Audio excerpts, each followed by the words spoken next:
The people's favorite emojis out there is the one that goes like this. Well, that's where we are now with this whole funding battle after the president called over leaders of Congress, Republican side, to a meeting at the White House in which he basically told them that he needed to have something about border security in the bill or he certainly wasn't going to sign it. The president, in a statement from Sarah Sanders saying, quote, President Trump just met with Republican members of the House. Not surprisingly, they all feel strongly about border security, stopping the flow of drugs, stopping human trafficking, and stopping terrorism. We protect nations all over the world, but Democrats are unwilling to protect our nation. We urgently need funding for border security, and that includes a wall. When the Speaker of the House, whose last day is supposed to be today, walked out of the White House, it was clear that the president dug in his heels and said, I want something more than what the Senate gave me last night. Listen here. So what we're going to do is go back to the House and work with our members. We want to keep the government open, but we also want to see an agreement that protects the border. We have very serious concerns about securing our border. So the president said he will not sign this bill. So we're going to go back and work on adding border security to this, also keeping the government open because we do want to see an agreement. Just for the record, here are the 12 members of Congress on the Republican side who were in the meeting. It was the Speaker Paul Ryan, Kevin McCarthy, the incoming minority leader, Steve Scalise, Liz Cheney, Mo Brooks of Alabama, Jim Jordan, additionally Mark Meadows, Paul Mitchell, Chris Gibson, Mark Walker, Barry Loudermilk, and Ann Wagner all there as well. But the real question now, Dana, is I'm not sure what they do because the Senate's left town, and if they pass a measure that's got funding for border security in it, there's nobody from the Senate to take a look at it. The president will be speaking at 2:30. We do know that, so he'll probably have something to say about this. It's also interesting to note, too, that the president has kind of stopped talking about a, quote, wall. It is now talking about a steel slat barrier, which maybe Democrats may find more palatable. I doubt it, but he's talking about it in different terms. Well, he's giving them some options. I did have one question for you, which is that why didn't the president say anything before the Senate voted on the bill that now he doesn't like?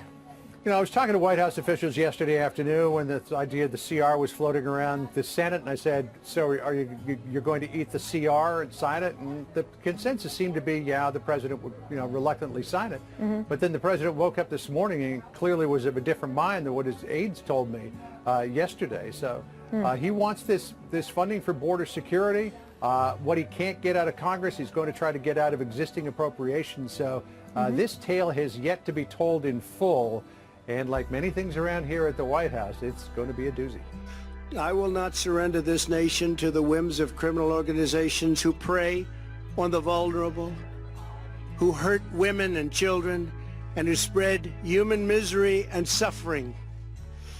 Human trafficking and massive drug inflow must also be stopped. It's at a tremendous level. What we're doing and the incredible job being done by border security, ICE, Border Patrol, local police, and the military. The military has been incredible. And we're stopping them. It's a process you wouldn't believe how tough. But we're stopping them in record numbers. At this moment, there is a debate over funding border security and the wall, also called, so that I give them a little bit of an out, steel slats. We don't use the word wall necessarily, but it has to be something special to do the job. Steel slats. I've made my position very clear. Any measure that funds the government must include border security. Has to. Not for political purposes, but for our country, for the safety of our community. This is not merely my campaign promise. This is the promise every lawmaker made. It is the solemn promise to protect and defend the United States of America, and it is our sacred obligation. We have no choice. For decades, Washington abandoned this commitment and allowed millions and millions of people to enter our country illegally and over the objections of the American people. No one voiced or voted for a policy. No one endorsed this policy, and no one ratified this policy. It was a total assault on our democracy itself. Illegal immigration costs our nation $275 billion a year. You hear many different numbers. You can say billions and billions, but the number that I hear most accurate is $275 billion a year at least, millions of jobs and thousands of innocent lives. More than 90% of heroin comes across our southern border. Heroin deaths have tripled since 2002. Every week this illegal heroin kills at least 300 Americans and costs our nation over $230 billion to $289 billion, or nearly $5 billion a week. I spoke with President Xi of China, and he has agreed to make fentanyl another one of the big problems. And probably, I think it's just gone to number one, kills 80,000 people a year in our country. He's going to make that a major crime in China. And if you get caught, you pay a major penalty. It's called the death penalty. And it wasn't listed as a crime until I spoke to him. So I appreciate President Xi for doing that. That's going to have a tremendous impact. Every day, 10 known or suspected terrorists try to gain entry into our country. Every day, 2,000 illegal aliens try to cross our borders. They try. We get most of them. It's hard without a wall. Every year, 50,000 illegal children are smuggled by coyotes and criminals into our country. In the last 2 years alone, ICE officers arrested criminal aliens charged with or convicted of 100,000 assaults, 30,000 sex crimes, and 4,000 murders. It's rough stuff. Yet the Democrats continue to oppose border security no matter how many innocent people get hurt or die. Ridiculously and dangerously, certain people want open borders, which allow potentially massive crime. Our nation has spent trillions of dollars and sacrificed thousands of brave young lives defending the borders of foreign nations. I am asking Congress to defend the border of our nation for a tiny fraction of the cost. Essential to border security is a powerful physical barrier. Walls work, whether we like it or not. They work better than anything. In Israel, 99.9% successful. Think of it. I spoke to Benjamin Netanyahu, Prime Minister, 2 days ago. We were talking about it. He said it's 99.9. I mean, he came up. I didn't ask. I said 99.9% successful. We have proposed a steel slat barrier to halt the deadly flow of these illegal traffickers, smugglers, and terrorists. Every day that we deprive our border patrol and ICE officers the resources they need, we put many innocent lives in harm's way. It should be bipartisan. I think it will end up being bipartisan. I really do. Illegal immigration also strains public services that Americans depend on, and illegal immigration drives down wages for the neediest Americans. No one who calls themselves a progressive should support illegal immigration. Open borders hurts poor Americans more than anyone else in our society. In life, there are certain principles worth fighting for, principles that are more important than politics, party, or personal convenience. The safety and security and sovereignty of the United States is the most important principle of all.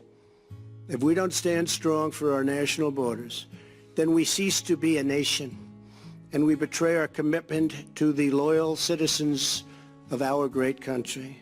I look forward to signing a bill that fulfills our fundamental duty to the American people.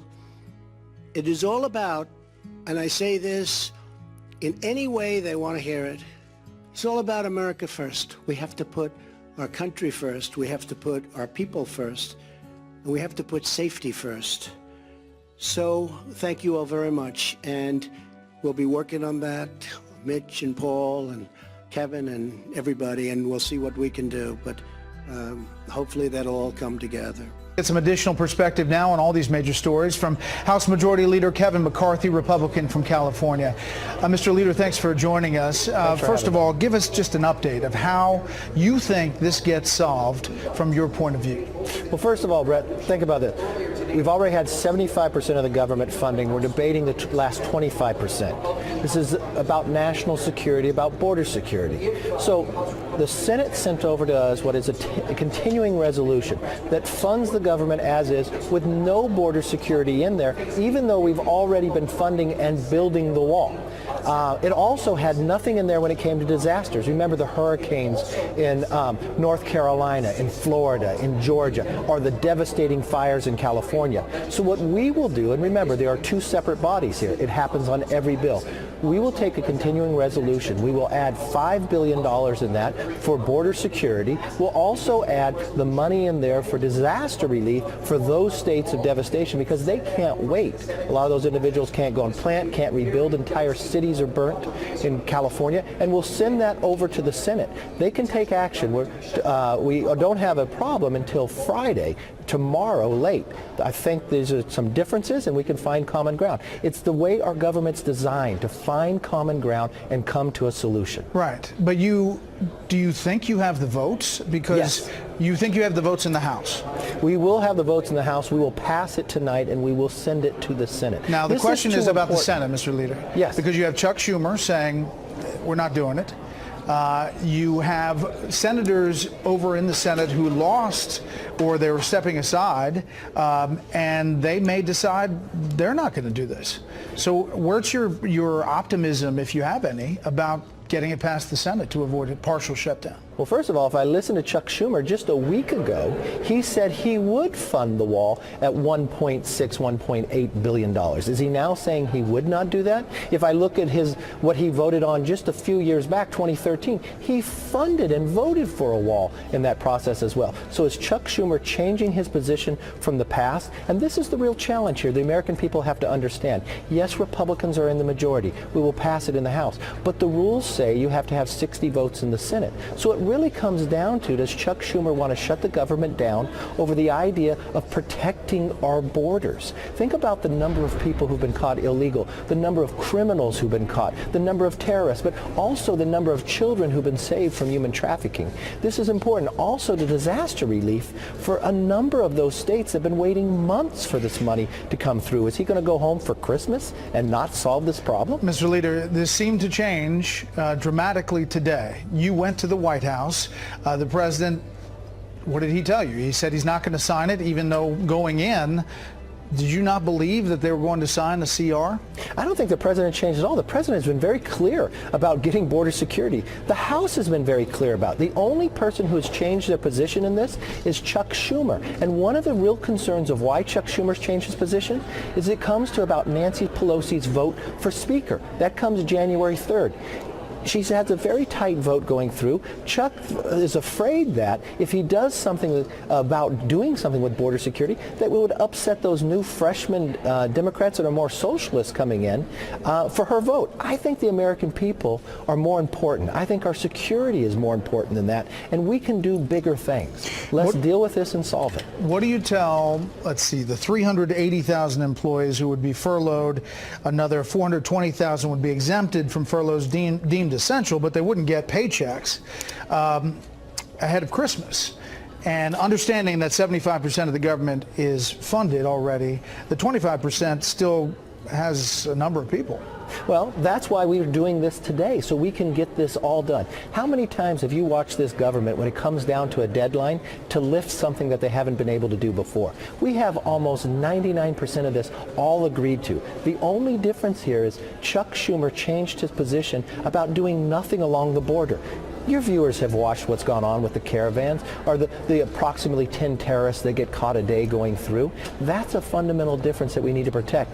And also the disaster money for all those states going through. What do you talk about those individuals, that entire city wiped out in California, that they're still in tents, or those farmers that have to plant again, or the hurricanes that hit from North Carolina down to Georgia and Florida.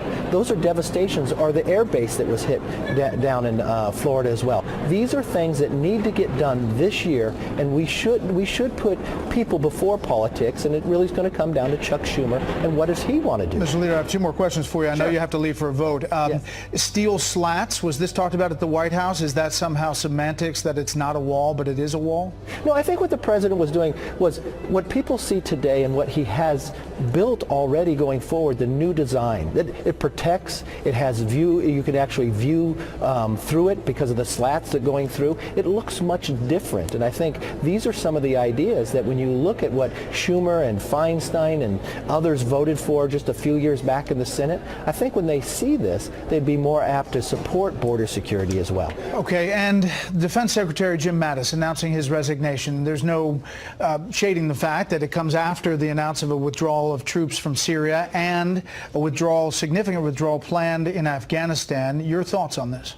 Well, first of all, I want to thank General Jim Mattis. Think of his distinguished career. This is a man who's been serving his country since 1969. When he was 18 years old, he signed up for the Marines. He was in the first battle of Fallujah. So many of what has happened in the success of America in the last number of years, Jim Mattis has been a part of. And the success that he's had as Secretary of Defense as well. Yes, there's a difference of opinion going forward, but this man has served his country well, and he has fans on all sides of the aisle. And anyone that I've ever talked to that's been under his service has the greatest respect for him, and I do as well. I want to thank him for his service. Are you not concerned about the turnover in this administration? Two national security advisors, General Flynn, General H.R. McMaster, the Secretary of State, obviously, the CIA director getting changed, now the White House Chief of Staff. Two of them have left. Are you concerned that this was a direct result from the president and how he's dealt with foreign policy? It is a natural after the first 2 years, because these jobs are very trying on an individual, of making a switch. But I'd heard about General Mattis thinking about leaving prior to this, but I know there's decisions have been made, and I respect his decision. I looked at the CIA, Pompeo, he moved up to Secretary of State. Yes, there's changes going through, but you want to find to get the very best people on the bus, and I think Jim Mattis has been the very best going forward. And are you concerned about the Syria move?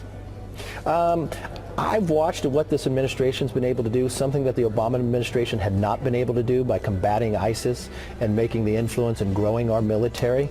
I have concerns with the decision that the president had made. I think there's things that we should relook on that, especially from a strategic point of view around the world for our allies and others, and what that